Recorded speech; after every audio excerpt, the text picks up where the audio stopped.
दाने दाने पर लिखा है खाने वाले का नाम। एक दिन गुरु नानक देव जी महाराज अपने 2 शिष्यों के साथ किसी गांव से गुजर रहे थे। चलते चलते रास्ते में एक मकई का खेत आया।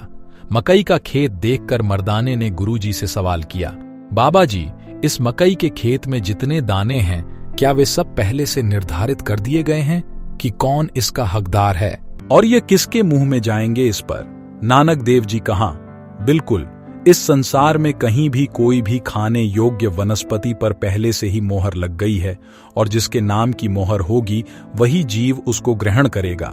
इस बात ने मर्दाने के मन में कई सवाल खड़े कर दिए।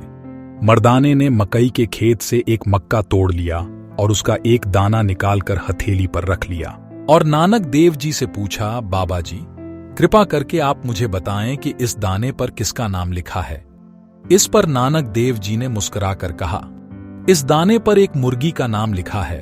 मर्दाने ने उनके सामने मकई का वह दाना अपने मुंह में डाल लिया और गुरु नानक देव जी से कहने लगा, कुदरत का यह नियम तो बड़ी आसानी से टूट गया, लेकिन परमात्मा की करनी देखिए।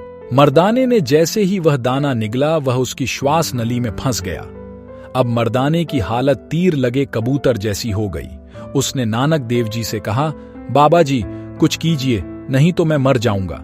गुरु महाराज ने कहा, बेटा, मैं क्या करूं, कोई वैद्य या हकीम ही इसको निकाल सकता है। पास के गांव में चलते हैं, वहां किसी हकीम को दिखाते हैं। मर्दाने को लेकर वे पास के गांव में गए। वहां एक हकीम मिले। उस हकीम ने मर्दाने की नाक में नसवार डाल दी। नसवार बहुत तेज थी। उसे सूंघते ही मर्दाने को छींकें आनी शुरू हो गईं। छींकने से मकई का वह दाना गले से निकलकर बाहर गिर गया। जैसे ही दाना बाहर गिरा, पास ही खड़ी मुर्गी ने झट से वह दाना खा लिया। यह देखकर मर्दाने ने नानक देव जी से क्षमा मांगी और कहा, बाबा जी, मुझे माफ कर दीजिए, जो मैंने आपकी बात पर शक किया।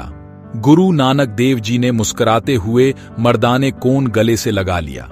सच्चे संतों की वाणी से अमृत बरसता है, आवश्यकता है उसे आचरण में उतारने की।